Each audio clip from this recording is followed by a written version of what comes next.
So about 2 years ago, in my professional field where I work as a financial planner, the managers called in a meeting for everyone in the region, and they said we were going to work on self-development. What that really meant was we're not doing so well, so what are we going to do better? Well, that meeting is where we met John, and it wasn't the last meeting that we met John, it was a process of 8 months that we worked with John, and there was a goal. So the goal was to become out of 104 regions in Canada, to become qualify within the top 6 regions that year, and the following year, become the #1 region. Then they told us that right now, as we stand, we're number 54th in the country. So it wasn't positive news, but with a lot of hard work and working with these people isn't easy because they're type A personalities, everyone is successful, and you're asking them to do a lot more. In January, we found out that we met our goal, we qualified, and we became one of the top 6 regions. Not only that, but thanks to John and his mentoring and coaching and positive words, we actually became the #1 region in the country. So without further ado, John Kanary.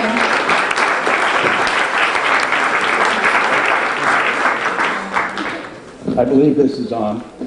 Good afternoon. Let's just try that again. Come on, good afternoon. Good afternoon. And I happen to agree with the Colonel, by the way. Leadership is everything. As a matter of fact, that's how they became the #1 region. It was through leadership. So let's just try this. How's everybody feel? Very good. We use a word that I pretty I think I've been in all the countries that are here today. And there's one thing that I use in every single seminar that I do. And I ask this question about how do you feel? And then I get everybody by the end of the day to use this word, WUNDERFUL. What does that mean? I've only heard a few of you. Wonderful. Well, let's just try that. Come on, how do you feel? Wonderful. And when you put you in the middle, you're full of wonder. Okay. You know, a number of years ago, myself and a former partner by the name of Bob Proctor, we were doing a series of programs in the United States for a company called the Prudential Beach. They were the largest financial empire in the history of the world. We took 6 years to do this program, which was pretty well across the United States with 28,000 people. As a matter of fact, you can see Bob now on The Secret. And it was very interesting as we kind of finished up this program after 6 years. What we would do is we had to go back and pick an area, a territory, and I picked Illinois, Wisconsin, and Indiana. And I had to go in 10 days and visit all those places as a follow-up. Well, in the Chicago area, I was staying at the home of the senior officer at that time, Don Harmon. And what we would do is go out and do a program in the morning, follow up one in the afternoon, and then we'd have dinner at his place that night, and we'd do that for 10 days. And then on a Wednesday night, we're on our way back to his home, and he said, John, we have to stop this senior citizen's home where Betty, that's his wife, is a volunteer worker. Now, he said, you got to come in to this senior citizen's home because there's a great meeting goes on there, and you're going to learn something. Well, like you, I'll go wherever I pick up a good idea. You know what I suggest? That you turn your chair around because you're going to be walking out of here like this. Okay? Go ahead, just turn your chair around. Be easier on your body. Okay? And if we walk into this place, and I swear to you, about half the size of this room, and there's people sitting around tables. As I look around the room, there's not one person under the age of 65, not one. And then up front behind a podium like that one, which was on the floor, there was this dear elderly gal. She had a radiance and a glow about her that just wouldn't quit. I mean, she had her eyes closed, and it looked like an angel from where I was standing. And she was asking everybody a question that went like this. What is the one thing on earth that people want every single day of their life? Now, if you had been there, what would you have said? Haven't got all day. What was it? Company. Company, yeah, companionship. What would you have said if you'd been there? Love, we heard that. Okay. What would you have said if you'd been there, bud? Enjoyment, yeah, we heard love, enjoyment, health, happiness, sex, which was encouraged at that age, Walter. And she said, Adam, this is about 6,000 times I've done this. I know where this thing's at. Don't get too nervous, Adam. Okay, all right. So she said, now think about this. She said, it's none of these things. Now I'm going to come back and visit that lady in just a minute. Out where I live in Mississauga, and there's a lot of guys over here in the corner here from Mississauga. Okay, they got home. What time did you guys get in this morning? 6, 7, something like that? Yeah, something like that. Yeah. You were there? I was there, yeah. So I was getting up when they were coming home. Now listen. I was speaking over, you know what, Matheson, they got the separate school board on this side of the street and the public school board this side of the street, and they both think they're right and they throw stones at each other and things, and they had me speak there. And I spoke to principals, vice principals, students, everybody except students. And I got up front and this is what I said to everybody. I said, we don't have a drug problem on our campuses today. And I stopped talking for 2 minutes. That's like a lifetime. And people were bumping each other, you know, like, this kind of thing. Who was it that brought this guy in here? And when is he going to say something? Well, you know, that creates discomfort in the room. And then I said something that I want you, if you have to write this down or ask me afterwards, don't leave this room unless you understand this. You and I will never ever improve beyond the image we hold of us. You see, we cannot consistently do things that are inconsistent with our self-image. I look at such a young group of people out here today. And you know, the biggest thing that you're going to deal with as you go through your life is this thing called self-image, the way you see you, the opinion you have of you. And if you want to really make this thing work, the one thing that you've got to get yourself locked into is understand why you do what you do. You know, why you go out and act on the things that you act on has everything to do with this image, this concept, this idea you have of you. So we go all the way back to that lady there who said, what is the one thing that people want every single day of their life? Well, this is what it is. It's called a hug. Now, I know that in this room we all have a pretty healthy self-image. Would you agree with that? Yes, no? Come on. Yes. And, you know, as an individual, let's give ourselves a check up and a neck up and just see how good a self-image we really have. Turn to the person beside you, give them a hug.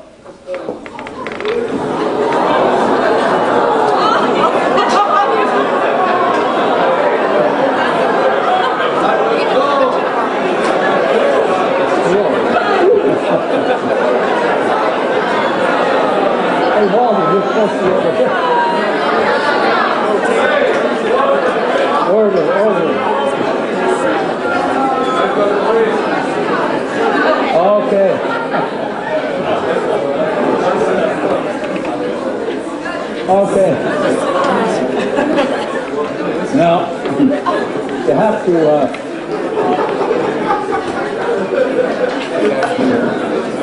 have to appreciate what happened the first time I went ahead to do something like that. That was on a Wednesday when I watched this lady do that, so on a Friday I was in Baton Rouge, Louisiana. Now, I don't know if anybody's here from Baton Rouge, Louisiana, but if you met them, you know you've got to talk just a little bit slower when you're speaking in Louisiana.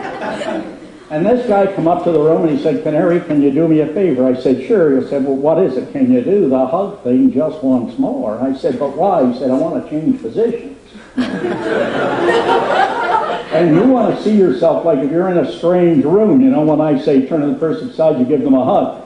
This is what a lot of people do. They look this way, then they look this way, and then they go ahead and they make a decision. Okay. All right. I'm going to bring something up here that I pretty well do almost every day of my life. You know, Monika was very kind there talking about what happened with their region as winning the President's Cup in this last year.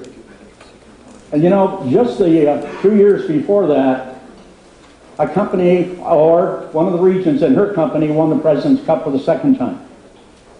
And you know, it isn't that some people are smarter, and I don't know just how much you picked up what the Colonel was saying, but leadership is everything. Management is the direction of things.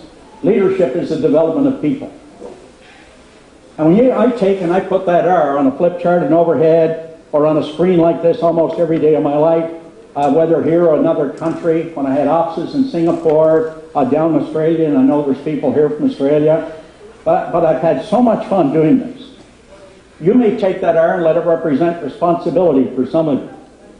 Maybe for someone else it's relationships. And then make no mistake, you know, if I come back here in 20 years, the size of this group will be determined by your ability to develop relationships. You see, the power of relationships in a family, and what Monika and I were sharing this, is that your love for one another has to exceed your need for one another. We got to get through that. But I want you to use that R, which is the one thing that all of us have in common in this room here today. You let that R represent the word results, because that's the bottom line.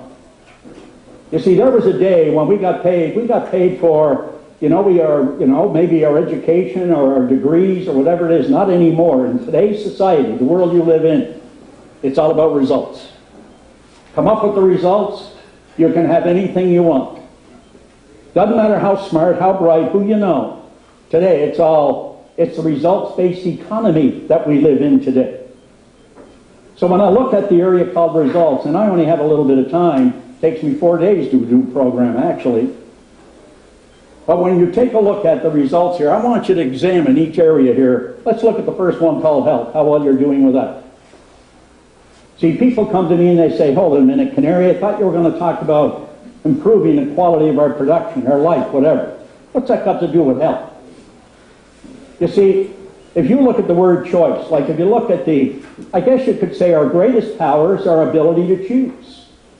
Our ability to choose. I don't know where you are today, but I know that if you're going to change, alter, or improve the quality of your results, you're going to have to change.